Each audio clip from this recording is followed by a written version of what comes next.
May I request Dr. of India, it's both a privilege and honor to stand before you. On behalf of our society, I extend a warm welcome to all the dignitaries on the dais, off the dais, and all the dear attendees. All clinicians, researchers, nurses, students, and all allied professionals.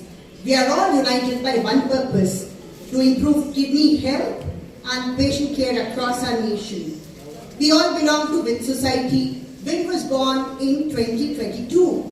Primarily launched to give a voice to the young women nephrologists. I want to congratulate all the dignitaries on the dais, but also in the audience. I think all of you, what you have done, and what we are seeing here today is an incredible example of women coming together to address a public health priority, a growing need, and to the best of my knowledge, it's perhaps the only speciality which has a all women group, and that meets regularly and that's growing from strength to strength. So let's all give a big hand for ourselves, for all of you, for others, and of course for all the pioneers who are sitting here. Name each one of them because you have heard them, they have been recognized, and it is really here following, and I'm told that there are many than there used to be in the past. Certainly when I was doing my MD, it was a very male-dominated field. In fact, I did pediatrics, and pediatrics was always one specialty where you had but in many of the other specialities of medicine and surgery particularly, you saw very, very few women. But there were role models even at the time when I was doing my undergraduate and postgraduate. We had Dr. Padmavati and her sister Dr. Janaki, of course both of them who devoted their life to medicine, one a neurologist, the other a cardiologist, lived to a ripe old age. And I had the great pleasure of meeting both of them. Organization, so the Adyar Cancer Institute. We had a radiologist who was blanking on her name just now, who was the director of AIIMS, the first and I believe the only woman director of AIIMS. And then Dr. Mridula Rohatgi was the head of these years that she worked on, and did not expect that her work would, and one day during a that you are running. I think registries can give a lot of information. They're very, very important. I know when I was DG ICMR that we were supporting several registries for stroke, for myocardial infarction, for psychiatric conditions, because what happens in busy hospitals, particularly in government but also in private hospitals, is that enough attention is not paid to the maintenance of records. And the big difference, I think, between countries like us and say that very highly developed countries, particularly if you look at the Scandinavian countries, the medical records are so complete, the birth and death registries are so complete that you have all of the data that you need to do analytics. And from year to year, you can look at the changes that are happening in the disease burden, in the causes of death, in what's happening to people's health. You can keep a close tab on it, and therefore the policy also can be modified and altered as per the current needs. For PM 2.5, which is 5 micrograms per cubic millimeter or 15 micrograms per cubic millimeter average per annum. The Indian cutoff is at 40, so the national air quality standards already set our cutoff a little bit higher. And yet, most not meet those standards for most parts of the year. The average AQI in India is around 55. And if you look at North India today, which is post-monsoon, has the best air quality, the average is around anywhere between 60 and 80. And if you look at the annual average, it will be closer to 100. Even cities like Mumbai and Chennai, which are on the coast, where we get a lot of sea breeze, the AQI has been progressively worsening over the last few years. Now, it's not just linked to respiratory disease, as most people think. It's linked to asthma and lung disease. Yes, it is.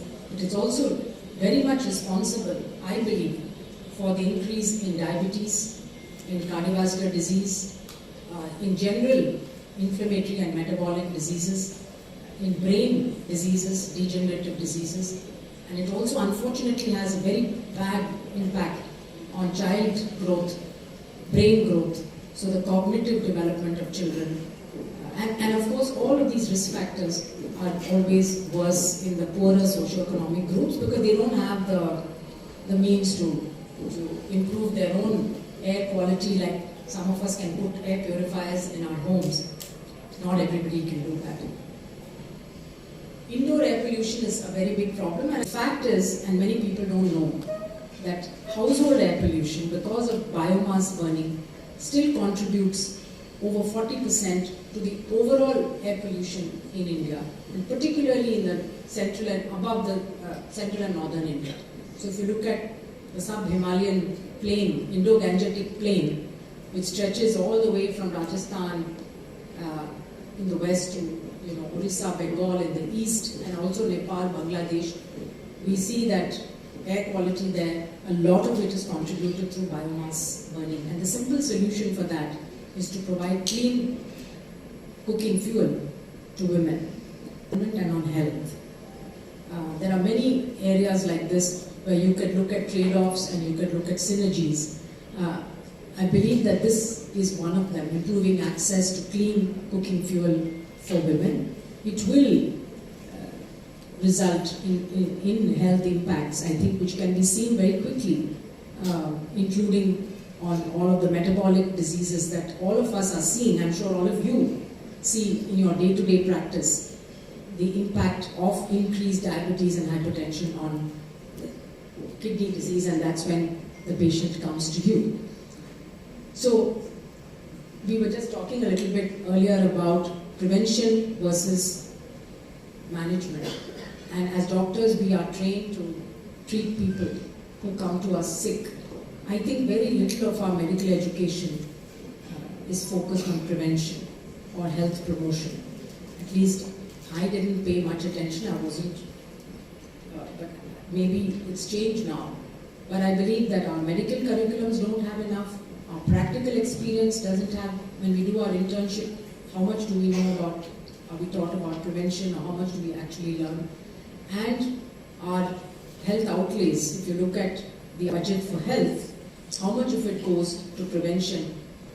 It is maybe 10 or 15% that to be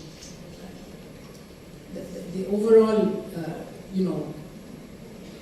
when you talk about comprehensive primary health care, it is prevention, it is promotion of health, of course then it's management of diseases, it also includes rehabilitation and palliation. So that's what comprehensive primary health care is supposed to provide. All of the needs to keep you healthy, to keep the community healthy. Met me and invited, and I said, okay, this is a very unusual group and I should go and participate and meet and try to share some thoughts, but really encourage you to focus some of your time and energy on research, but also on health communication, on especially prevention and promotion, because doctors' voices count. There was a survey done, and it's our responsibility to use that trust to improve the health of public and community at large, in addition to doing it for individual patients. Thank you very much for giving me this opportunity. Thank you very much, ma'am, for reiterating the importance of research and registries. I'm sure at WING we pledge to become advocates for public health and become pioneers of research. Vanakkam and warm greetings from Chennai. On behalf of organizing committee, we welcome you all for the 4th annual conference of WIN ICON 2025 to be held in Chennai at the Residency Towers on 30th and 31st of August. This year's theme is practicing advanced nephrology with collaboration. We are expecting around 300 delegates to come over all over the country and abroad to actively participate in this session. We are going to have workshops, panel discussions, debates. We have exciting quiz program and oral and post presentations for the postgraduates to showcase their talent. Over the 2.5 days, we are looking forward to have a good academic jam-packed program. Also in the evening we have a cultural event so that everybody can enjoy and also have a lighter moment. And last but not the least, enjoy the cuisine provided by this place. We again welcome you all for the conference. Thank you.